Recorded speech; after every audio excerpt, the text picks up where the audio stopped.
सत साहिब सतगुरुदेव की जय। बंदी छोड़ कबीर साहिब जी की जय। बंदी छोड़ गरीबदास जी महाराज जी की जय। स्वामी राम देवानंद जी गुरु महाराज जी की जय हो।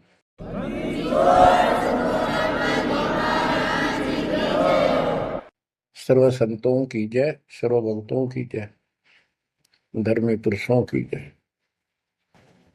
श्री काशी धाम की जय, श्री सुडानी धाम की जय, श्री क्रोथा धाम की जय, श्री बरवाड़ा धाम की जय। सत साहिब गरीब नमो नमो सत पुरुष को नमस्कार गुरु के नहीं। सुर नर मुनिजन साधुआ संतों सर्वसदी नहीं।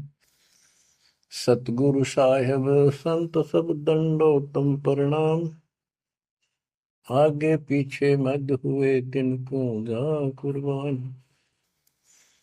नराकार निर्विषम काल जाल भय बंधन।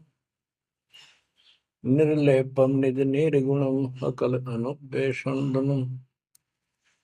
सोहम सुरति समापतम सकल समाना निर्तल। उज्ज्वल हिरंबर हरदम अम्बे पर्व अथाह वार पार नहीं मध्य तुम। ग्रीव जो सुमरत सिद्ध होई गणनायक गिरताना। करो अनुग्रह सोई पारस पद परवाना। आदि गणेश मनाओ गणनायक देवन देवा। चरण कमल लाओ आदि अंत करूं सेवा। परम शक्ति संगीत अमृत सिद्धि दाता सोई।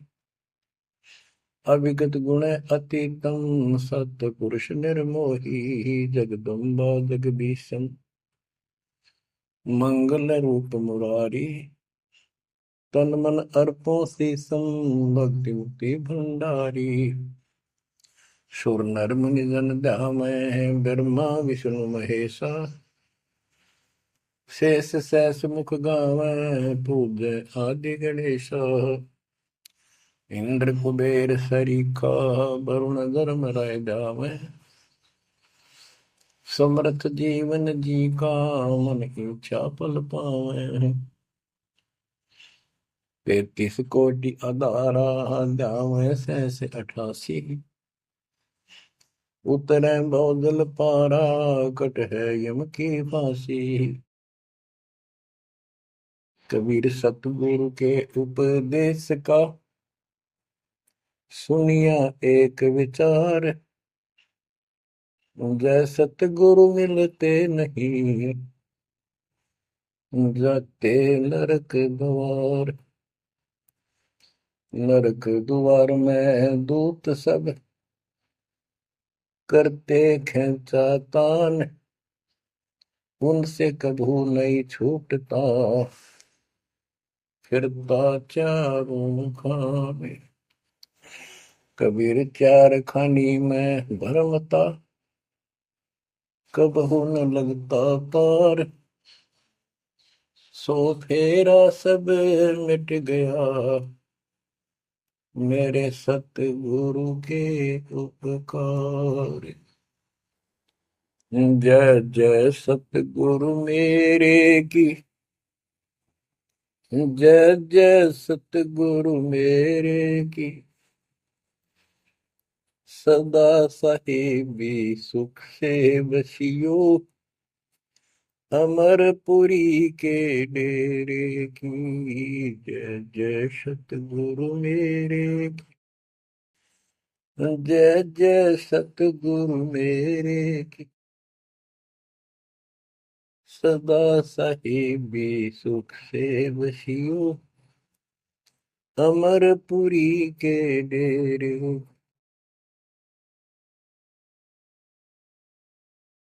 निर्विकार निर्भय तुही और सकल वैमा।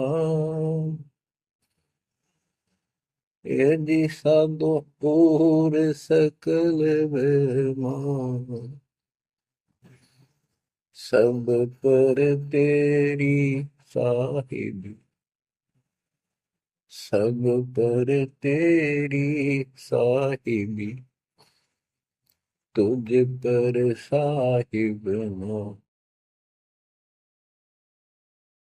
निर्विकार निर्भय, निर्विकार निर्भय तू ही, पूर सकल बना, हे जी साधु पूर सकल बना, सब पर तेरी साहिब, सब पर तेरी साहिबी, तुझ पर साहिब ना, निर्विकार निर्भय। परम पिता परमात्मा कबीर परमेश्वर जी की असीम रजा से बच्चों हमें अपने घर का ज्ञान हुआ। काल के लोक के पीड़ा कितनी भयंकर है, इससे डर बना इसका ज्ञान होने से, और सतलोक के सुख की चाह बनी आपको ये सच्चा मार्ग, सच्चा ज्ञान, सच्चा भगवान और सच्ची भक्ति पूर्ण पूर्ण सतगुरु प्राप्त है। अपनी किस्मत को सराहा करो, ये बंदी छोड़, उस मालिक के गुण गाया करो। ये परमात्मा, हम इतने निकम्मे इंसानों पर आपने कैसे दया कर दी, हम कैसा जुल्म करके आपको छोड़कर इस गंदे लोक में आए। आप कितने दयालु हो। गरीबदास जी कहते सतगुरु आए दया करी, इस गंदे लोक में झांके भी कोई नहीं ऊपर जाने के बाद। गरीबदास जी कहते सतगुरु आए दया करी इसे गंदे लोक में, और उस सुख स्थान को छोड़कर, जैसे केशव और कबीर रूप में जब मालिक दोनों रूप धारण करके आपस में चर्चा करते हैं, हमें समझाते हैं। केशव कहता है कहो कबीर क्यों उतरे ऐसे मुल्क मलिन, इसे मलिन लोक में क्यों आए आप, और वो छोड़े हीरे मोती लाल वहां ऐसे सुख सुविधा छोड़े आप। तो कबीर साहब कहते हैं लौ सागर में आए हैं जीव हमारे लाल, इनके लिए आया गोता मारू स्वर्ग में जा बैठू पाताल, गरीब दास ढूंढता फिर अपने हीरे मोती लाल। देखो सतगुरु आए दया करी ऐसे दीन दयाल, बंदी छोड़ वृत्तास का, उसका गुण है बंदी छोड़, काल के लोक से छुड़वाने वाले, और जक्ष अग्नि प्रतपाल, हमारा पालन पोषण धारण पोषण करने वाले वही हैं।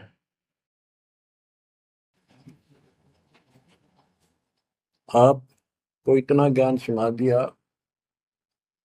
और सुना रहे हैं, इस ज्ञान से आपके अंतःकरण में ये फाइनल हो जाएगा एक दिन, क्योंकि बार बार कोई वस्तु सुनते हैं उसका धीरे धीरे धीरे धीरे असर बनना शुरू होता है। तो बच्चों परमात्मा प्राप्ति के लिए हम बहुत समय से प्रयत्न करते आ रहे हैं, युग बीत गए अपने को युग। अब आपको सर्वंगी साक्षी के अंक की वाणी सुनाता हूं, क्योंकि इस अमर वाणी से अमर ग्रंथ से हमारे को ये पता चलेगा कौन सी साधना गलत है, हम किन को संत साधु मानते थे, वो कितने सफल रहे या असफल रहे। ग्रीव चुंडित मुंडित भद्रा, मोनि मैल न पावे, दो मर पान ठडे सरी ये दो जक धक्के खावे। चुंडित बड़े बड़े जटाधारी, बाल रखे हुए हों, कंठी माला पहन रखी हो, कान कून पड़वा रखा हो, या रखो वैसे मूंड मुंडवा रखे हो, गले में मालाएं हो, राख लपेट रखी हो, या कति सिर कोरा कचकोला कढ़ा रखा उस तरह करवा कर और गेरुए कपड़े भगवा कपड़े पहन रखे होते हैं, कुछ सुर्फे पीवे और ठंडे स्त्री खड़े होकर तप करते हैं, ठंडे स्त्री बोलते हो। तो कहते हैं गरीब चुंडित मुंडित भद्रा मौनी मैल न पावे। कुछ मौन रखते हैं, ड्रामा करते हैं, ढोंग करते हैं कि साधु बोलता नहीं भाई, 6 साल से मौन बैठा है, और संकेतों से काम करे सारा, बात कहनी हो लिख के दे दे, वैसे संकेत कर दे, पानी पीना है मुंह का हाथ लगा दे। तो ये सिर्फ पाखंड है, भक्तिहीन इंसानों के ये कर्म है। गरीब चुंडित मुंडित भद्रा मोनी मैल ना पावे, धूमर पान ठडेसरी दोजक धक्के खावे। दोजक माने नरक। ये मैल नहीं पावे, सतलोक प्राप्त नहीं कर सकते, ये नरक में धक्के खाएंगे। गरीब योग नहीं यो रोग है, जब लग नाम न चीन, घर घर द्वारे भटकते भेख बिना यकीन। ये योग माने साधना भक्ति नहीं है, ये तो मान बढ़ाई का रोग लगा हुआ है। जब तक सच्चा नाम निज नाम नहीं मिलेगा, सच्ची भक्ति नहीं मिलेगी, ये जन्म मरण का रोग यूं का यूं बना रहेगा। और घर घर द्वारे भटकते भेख बिना यकीन। गिर भेख लिया तो क्या हुआ, जब लग नहीं विवेक, तीन काल निपजे नहीं, नहीं मिटे कर्म रेख। ये भेख लेना होता है किसी विशेष पंथ में, उसकी वेशभूषा ग्रहण कर लेते, दीक्षित माने जाते हैं। जैसे वैष्णो परंपरा के व्यक्ति एक कंठी माला गले में डालते हैं, सफेद बाणा पहनते हैं, तिलक लगाते हैं, बड़ी बड़ी दाढ़ी मूछ रखते हैं, इनको वैष्णो साधु बोलते हैं। दूसरे कन पाड़े हैं, कान पड़वा लेते हैं, उनमें बाला जैसी मोटी मोटी मुद्रा डालते हैं, बड़ी बड़ी जटा रखाते हैं, सुल्फे पीते हैं, चिमटे रखे। गरीब देख लिया तो क्या हुआ, जब लग नहीं विवेक, तीन काल निपजै नहीं, नहीं मिटे कर्म रेख। कि ये अलग से कोई वेशभूषा बना के भाई ये आडंबर कर भी लिया, बिना विवेक बिना ज्ञान के इससे कोई लाभ नहीं होगा। तीन काल निपजा नहीं, यानी कदे भी लाभ नहीं होगा, कभी भी नहीं मिटे कर्म रेख, यानी कर्म के दंड पाप कर्म नहीं कटेंगे। गरीब अधः कपाली तपत है, तल सिर ऊपर पैर, दम का खोज न जाने ही, क्या दे ही सो बैर। क्या बताते हैं कि कोई ऊपर न पैर कर आसन पर नीचे सिर करके तपता है, कोई किसी प्रकार से कठिन साधना करता है कि तुम श्वास के सिमरण का दम का खोज न जाने ही, क्या दे ही सो बैर। आप ठीक से भक्ति नहीं जानते, जो श्वास का सिमरण है उसका ज्ञान तुम्हें नहीं है, फिर इस शरीर के साथ क्यों दुश्मनी कर रखी है, इसकी दुरुक्ति कर रखी, इसको इतना कष्ट दे रहे हो। गरीब यादे ही सोंगी नहीं, महंगी रत्नों मोल, जय जाने तो राम जप, नहीं कुल कपाट न खोल। या दे ही मनुष्य शरीर इतना सस्ता नहीं है, युगों युगों अच्छे पुण्यों के कारण, धर्म भक्ति करने के कारण मानव शरीर प्राप्त होता है। इसको ये बहुत कीमती है, इसको ऐसे बकवादों मत को। पर तो साधना नहीं करते, करते हैं तो ये शास्त्र विरुद्ध करते हो, ये सब गलत बताइए। गिर पर्वत डूंगर क्यों चढ़ो, बस्ती तो जो न गाम, बन बस्ती में एक सा, जाके हृदय राम। पर्वत डूंगर क्यों चढ़ो, कहीं जाने की आवश्यकता नहीं है। परमात्मा की सच्ची भक्ति अपने घर पे करो, कहीं भी करो, वो सच्ची भक्ति होनी चाहिए। ग्रीव सत्य पुरुष निर्गुण कला, सरगुण कल्प विनोद, ओहम सोहम से भिन्न अक्सर को सोहद। परमात्मा कबीर जी की भक्ति करो। और ओम सोहम तो आपको बता ही रखा है, इससे भी अलग एक मंत्र है, उस मंत्र को विशेष ध्यान से जाप करो। गिरि बिना साड साडू नहीं, सुनो सियानी लोए। सारा बरस बादुआ, कारज सिद्ध न होए। जैसे समय पर बारिश होती है तो उससे फसल अच्छी होती है, बगैर किसी समय के बारिश होती है तो उससे कोई लाभ नहीं होता। गरीब साध नदी और मेघ जल, कहीं कहीं है मौज। निंदत पापी मारिये, जिन घर दौड़े फौज। गरीब दैत दल दरमल, असुर दल आसगे। मंडी मसाणों निसंक फिरे, जीवे जब लग जोखिम नहीं, मरा जब निसंक मरे। यानी सच्ची भक्ति, परमात्मा कबीर जी की सत साधना पूरे सतगुरु से लेकर जो साधना करता है भक्त भक्तमती बच्चे, वो कहते हैं मंडी मसाणों, शमशान घाटों पर मंडियों पर जो लोग जहाँ पूजा बकवाद करते हैं और राक्षसों के झुंड ये भूत प्रेत घूमते फिरते हैं कि इन मकी निसंग फिरो, निर्भय होकर घूमो, जीव जब लग जोखिम नहीं, और मरो जब निसंक मरो, कि परवाह ना करना। परमात्मा कबीर जी कहते हैं, गरीबदास जी कहते हैं, परमात्मा कबीर जी तेरे सक्षम है, अपने भगत को इतने जीवन रहेगा, इतने कोई टेंशन नहीं होने देंगे, कोई दिक्कत नहीं आने देंगे। मरा जब निर्भय होकर शरीर छोड़ देना, आपके लिए विमान तैयार मिलेगा, टेंशन ना लेना। गरीब चंद्र सूर्य की आयु लग, जे जीव का रहे शरीर। सतगुर से भेटा नहीं तो अंत कीर का कीर। चंद्र और सूर्य, चांद और सूरज की आयु लग, यदि जीव का शरीर रहे और सच्ची भक्ति पूरे सतगुरु से प्राप्त नहीं हुई तो कितनी साधना करता दिखता, अंत में कीड़ा मकोड़ा, कीर का कीड़। गरीब एक पलक जुग जीवना, जे सतगुरु भेटा होए। रोम रोम तारी लगे, सुरति सुहंगम पोए। कि एक पलक यानी कुछ समय के लिए भी सच्चे सतगुरु की आपने संगत सत्संग सुन लिया तो धीरे धीरे आत्मा उसको कैच करती चली जाती है, रुचि बढ़ती चली जाती है, और फिर अंत में दीक्षा लेकर अपना कल्याण कराता है। गिरिब डेरे डंडे खुश रहो, खुशे लहन मोक्ष। ध्रुव प्रहलाद उधर गए तो डेरे में क्या दोष। अब जैसे बहुत सी धारणाएं गलत पैदा कर रखी है, कहाँ कहाँ से समझाई आपको। इतने उल्टी सीधी बातें घर कर रखी है, हमारे हरदम डाल रखी है, प्रत्येक व्यक्ति को अज्ञान से भर रखा कूट कूट कर।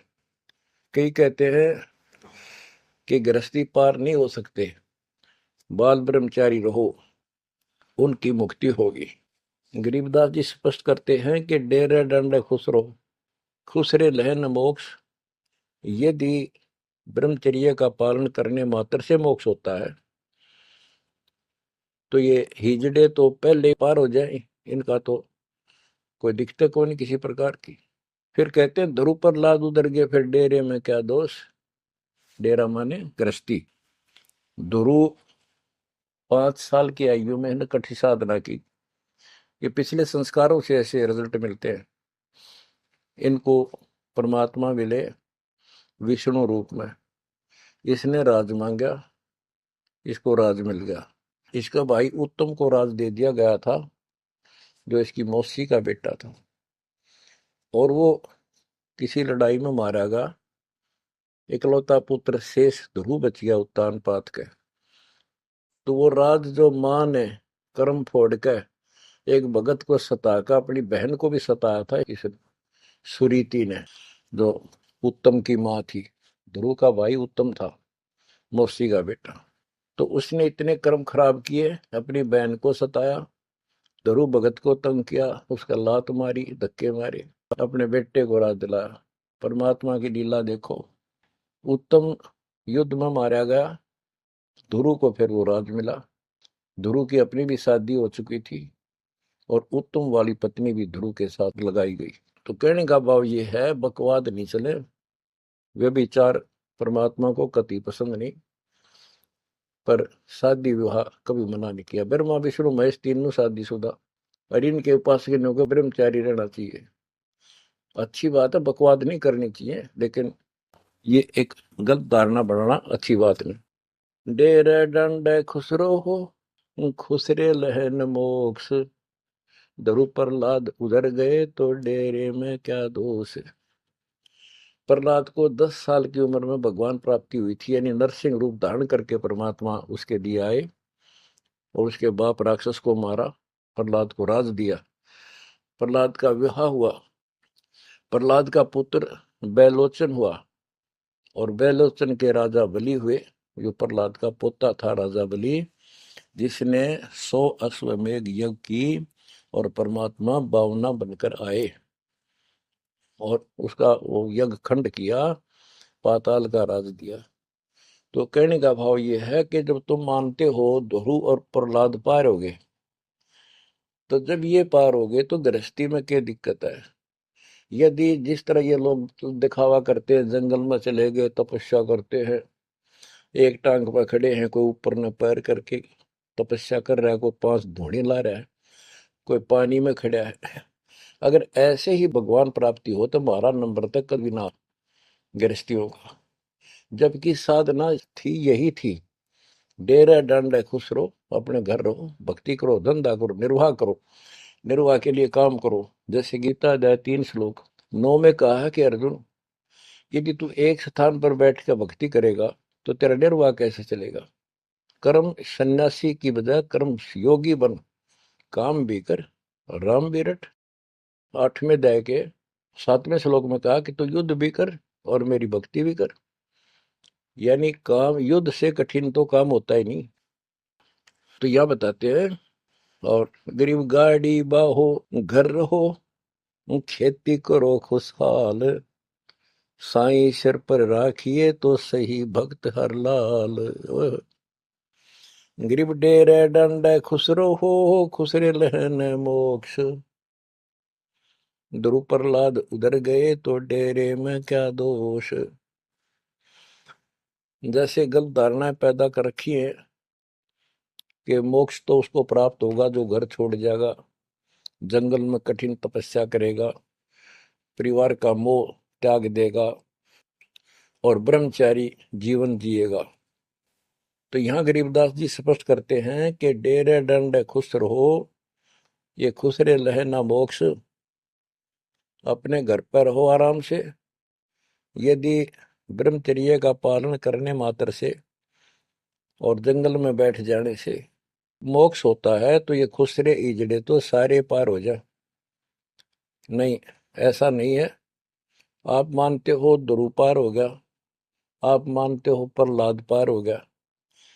ध्रुव 5 साल की उम्र में भक्ति के लिए निकला, कठिन साधना की, उनका विश्वास देखकर भगवान ने उनको दर्शन दिए। ध्रुव को राज की चाह थी और कुछ नहीं मांगा था, क्योंकि कारण क्या था, उत्तानपाद राजा था और ध्रुव की माँ उसकी पत्नी थी, यानी राजा की रानी थी। उसको कोई संतान नहीं हुई, वृद्धावस्था हो गई थी, आधे से ज्यादा उम्र हो गई थी। तो उसकी ध्रुव की माँ सुनीति थी। सुनीति ने अपने घर जाके अपने माता पिता से अपनी छोटी बहन सती राजा के लिए मांगा। कारण ये था कि एक दिन नारद जी आए, नारद जी ने बताया उस सुनीति को, ध्रुव की माँ को, कि राजा दूसरी शादी करे, उसके बाद आपको पुत्र पहले होगा, उसको बाद में होगा, वैसे संतान नहीं होगी, यह संयोग है।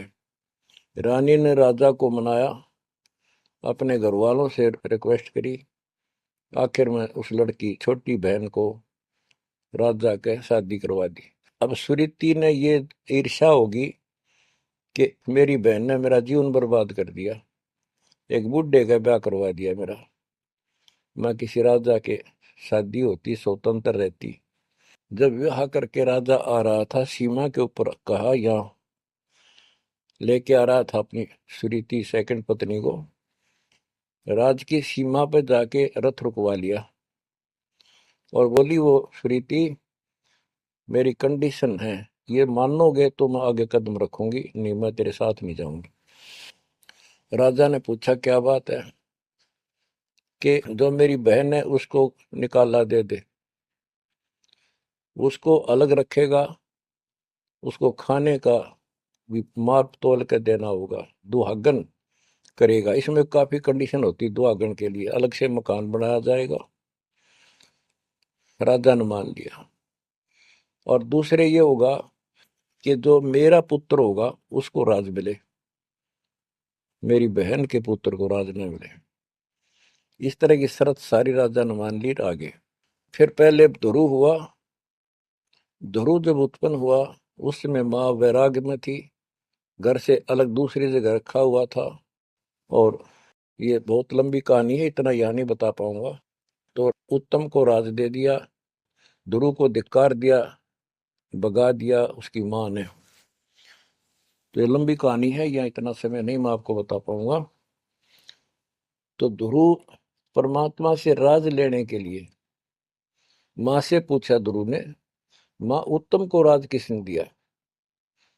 बेटा भगवान देता है, परमात्मा ने दिया, उसके भाग में लिख दिया, तेरे भाग में नहीं है। तो ध्रुव बोला मैं भगवान से राज लूंगा। यूं कहकर छोड़ कर चल पड़ा। 6 महीने तक एक पैर पे खड़ा होकर, या जैसे भी तपस्या खूब की, जाप किया। पिछले संस्कार से होता ही है वैसे, तब तो दुनिया करती है। पिछले युगों का बहुत संस्कार भक्ति करते करते आए हुए थे, और वो काफी संग्रहित थी, उसके प्रतिफल में मालिक ने उनको ऐसा कुछ कर दिया। परमात्मा प्रकट हुए, बोले भाई क्या मांगता है बोलो। मुझे राज चाहिए भगवान, मुझे राज दो। ठीक है, राज दे दिया कि पहले तो यहाँ कर, फिर तुझे ऊपर एक अलग अलग से ब्रह्मांड बना के, तुझे अलग से नगरी बना के दूंगा, द्वीप। ध्रुव प्रहलाद वापस आ गया उधर से। ये दोनों बड़े हो गए, उत्तम भी और ध्रुव भी। उत्तम का विवाह भी हो गया, ध्रुव का विवाह भी हो गया। उत्तम मारा गया एक राजा से युद्ध होने से, तो राज भी ध्रुव को मिल गया, और उत्तम वाली जो पत्नी थी वो भी ध्रुव के साथ लगाई गई। तो कहने का भाव ये है, गरीब डेरे डंडे खुश रहो, खुश रे लेना मोक्ष, ध्रुव प्रहलाद उधर गए, तो डेरे में क्या दोष। जैसे ध्रुव ने शादी कराई, ध्रुव की भी संतान हुई, और आपके तो ये पार हुआ, तो ये डेरे में था, घर में था, गृहस्थी में था, तो पार हुआ। तो भी पार हुआ, कितना पार हुआ? वो पार होना अलग अलग स्टेजेज है। एक तो स्वर्ग तक पहुंच गया, पार हो गया।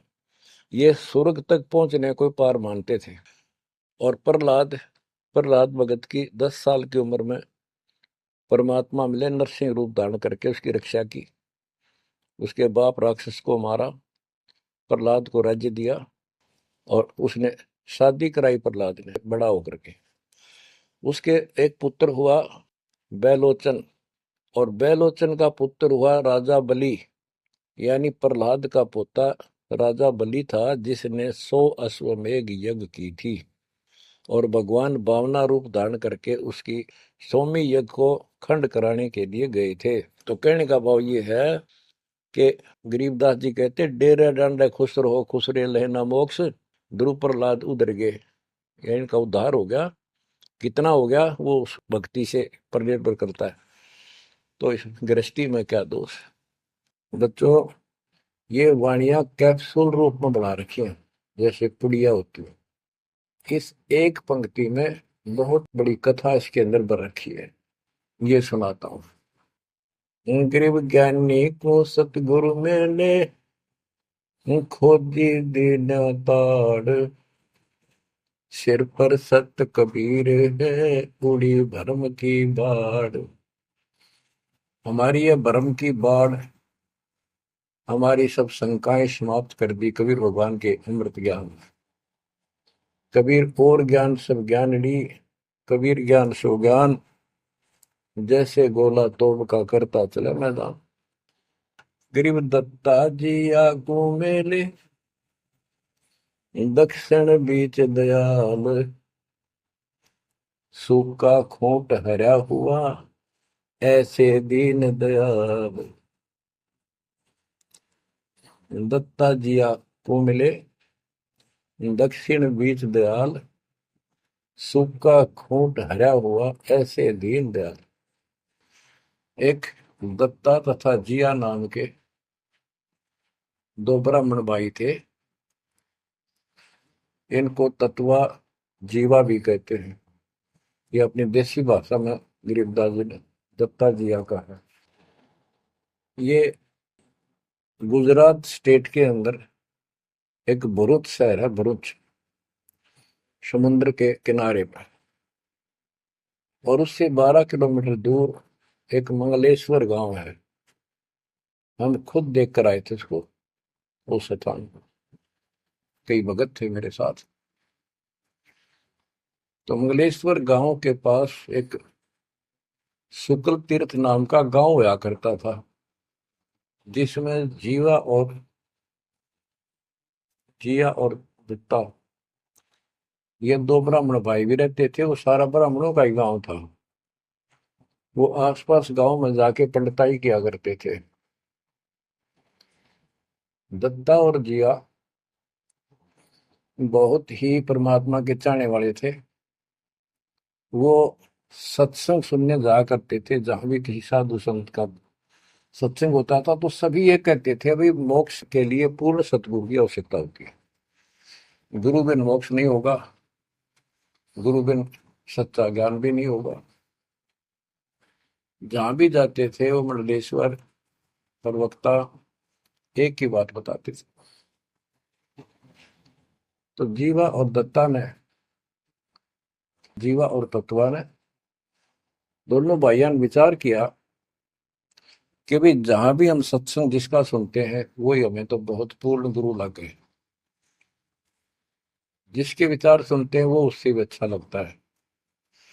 और पूरे गुरु बिना बात नहीं बने, मोक्ष नहीं हो। ये तो असंग जन्म हमने जन्मते और मरत्या को होगे। जैसे परमात्मा कबीर जी क्या करते हैं, किसी भी रूप में आकर, और कहीं जैसे मेले मेले भरा करते हैं इनके तीर्थ तीर्थों पर, वहां चले जाते थे। वहां खड़े होकर शब्द सुनाने लग जाते और 10 20 50 व्यक्ति भगवान के चाहने वाले उनकी वो बातें सुना करते थे। तो जीवा और दत्ता को किसी स्थान पर परमात्मा उन्हीं के लिए जाते हैं क्योंकि वो भटक रहे हैं भगवान की।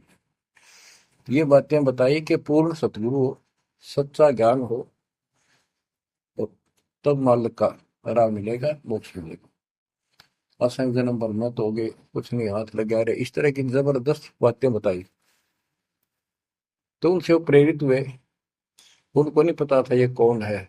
उन्हें तो एक भगत मान्या, गीत गा शब्द शब्द सुनाने वाला। फिर वो साधु संतों की तलाश में चल पड़े। जहां भी जावे एक से एक बढ़िया लतीफेदार प्रवचन करें, बड़ी बड़ी कथा सुनाए, संस्कृत की भाषा में जबरदस्त बोले, स्पीच करें, प्रवचन करें। आखिर में उन्होंने सोचा भी एक हम कैसे निर्णय करें, यो संत पूरा हरियो नहीं।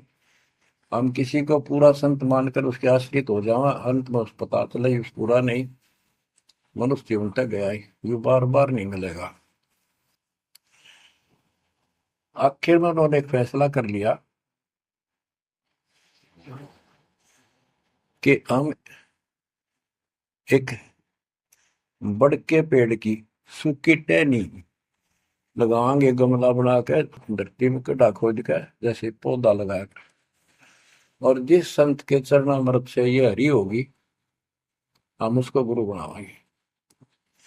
उन्होंने सब मंडलेश्वरों जहां भी कोई चर्चित संत होंगे, बेचारे दुख सुख पाकर पैदल चल लगे, उनके चरण धोए। महाराज चरणामृत देते हो, कौन मना करे चरणामृत को, लावे और डाल। कोई कुछ नहीं हुआ, क्योंकि तुम्हें उन्होंने कहा है परमात्मा धरती पे है, संत नहीं है, और संत नहीं है तो हमारा मोक्ष नहीं। इसलिए हे परमात्मा, हमारा को मानुष जीवन शेष बचा है, इसको खत्म कर दो, हम दोनों को मार दो। कभी पृथ्वी पर संत हो तब जन्म देना। यूं कहकर खूब फूट फूट कर रोने लगे। काफी देर रोज ही टेंशन में रहने लगे, खाना पीना लगभग छूट गया। कैसे तो मर जाना अच्छा है, ये तो पशु जैसा जीवन बहुत बार जी लिए। तो कबीर साहब रह रह के हमको सुना गए थे, कहीं कहीं इकट्ठे होकर खड़े हो जाते थे, भटकते थे, वहां मालिक भी किसी न किसी रूप में चले जाते थे। उनके यह प्रेरणा भर दी थी। बाकी मंडले सुना कि बस में यह भी ना थी कि इसी प्रेरणा भर दे, इतना वैराग डाल दे। एक दिन परमात्मा पहुंचे उस सुकल तीर्थ गांव में, गली में जा रहे थे तो दत्ता बाहर निकला और बोला, जीवा देख, एक संत घूम रहा गली में, कहो तो बुला लो। जिया बोला रहा है, संत इसे से मंडलेश्वर देख लिए, कि सड़क छाप पर के पाओगे, क्यों जी दुखी करे और कई दिन रोना पड़ेगा, कुछ ना इनका पल्ला। दत्ता बोला, मेरा तीसरा दिल करे है, बुला लो एक पे। भाई साधु सा दिखा है, चेहरे से बहुत अच्छा लगा, देखते ही आत्मा खुश हुई। जिया बोला, बुला तो मैं क्यों नाटू। वो तो बुला लिया, एक बैठने का मुड्ढा सा दे दिया, सटूल सा। बैठो महाराज बैठो। दत्ता, ला जीवा ला, परात निकाल के थाली महाराज के चरण दो के, और जा जिया उसमें डाल दे।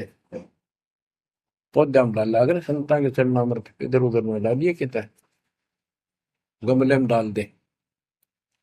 अब जीवा डालन लाग रहा है, डालते उसको पोपल फूट आई बड़के, बड़की डाली के, वट वृक्ष की टहनी के।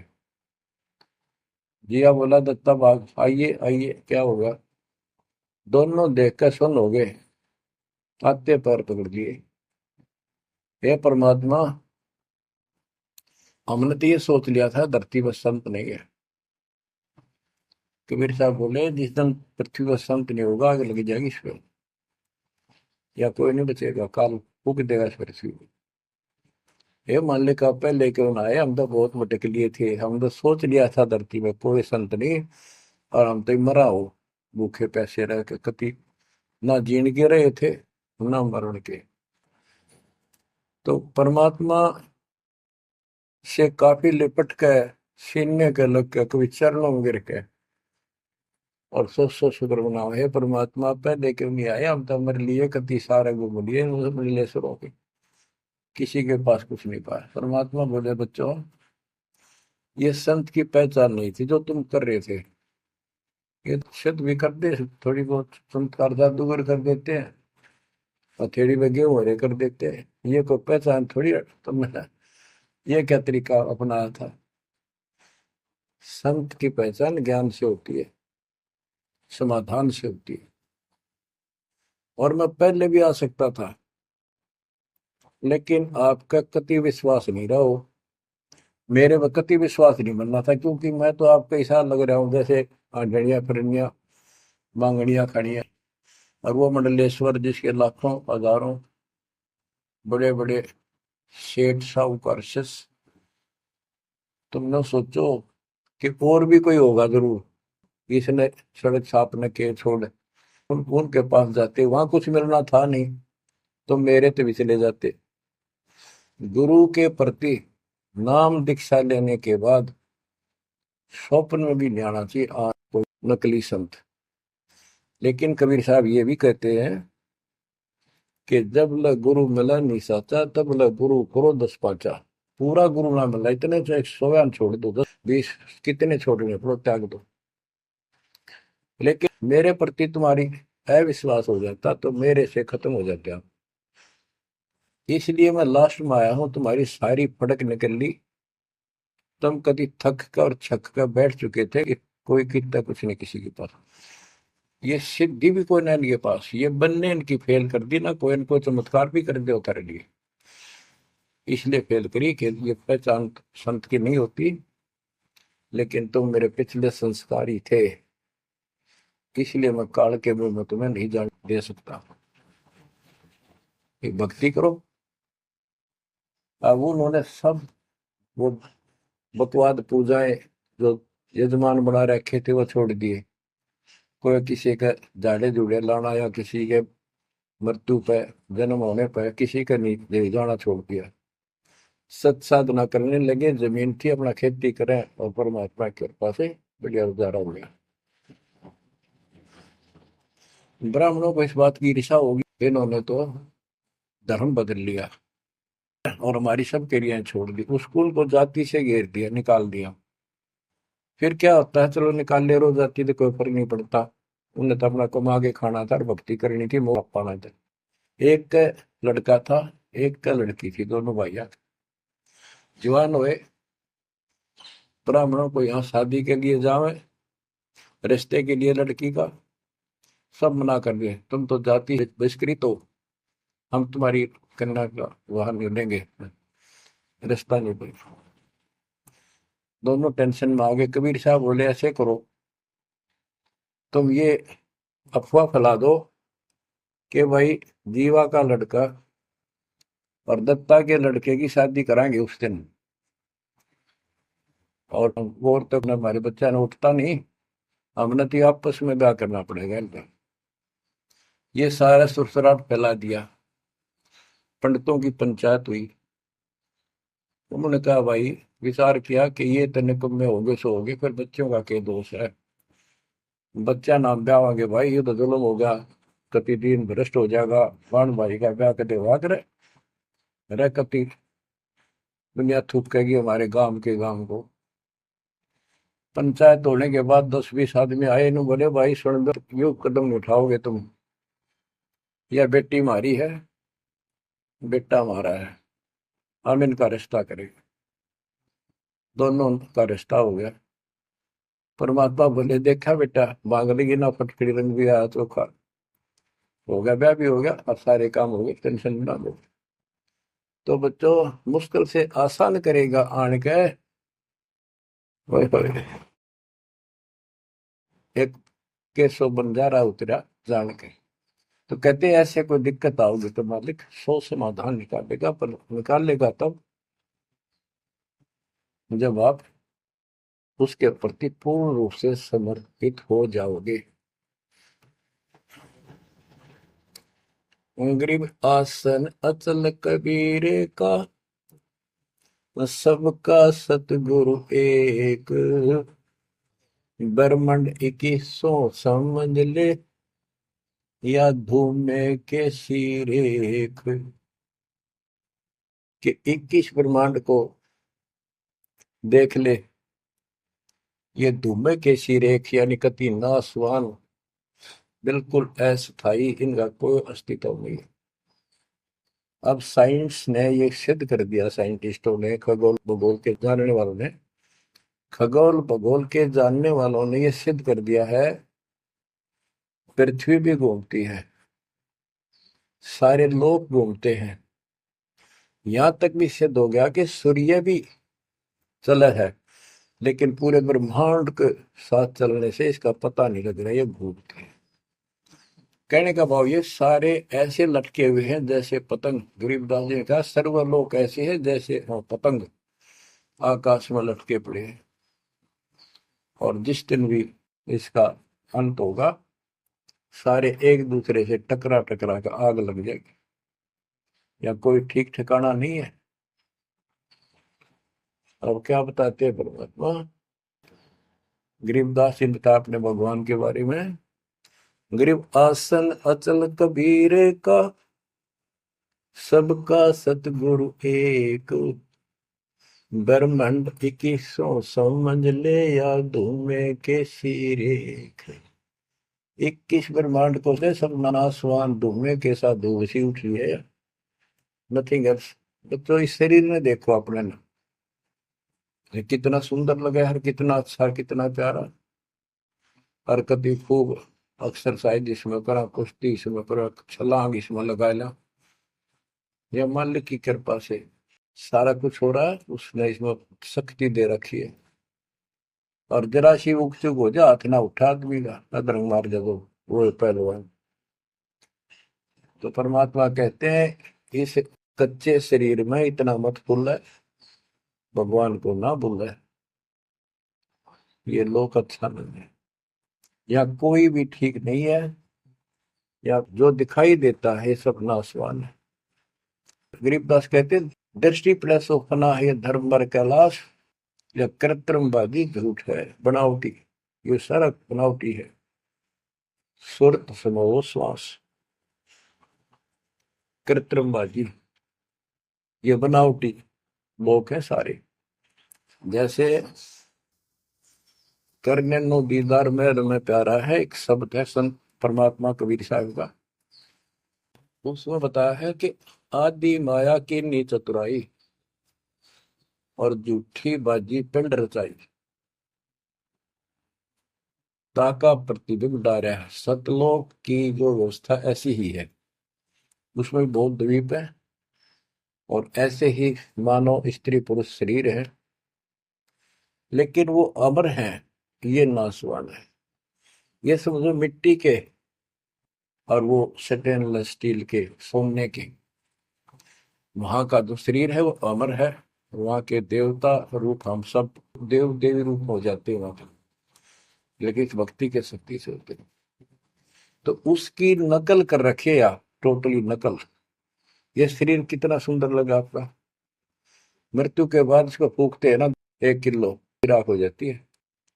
और ये देखो क्या था ये, बच्चों क्या बताया जा रहा है, यहाँ का सब सब व्यवस्था कति नकली और नाशवान है।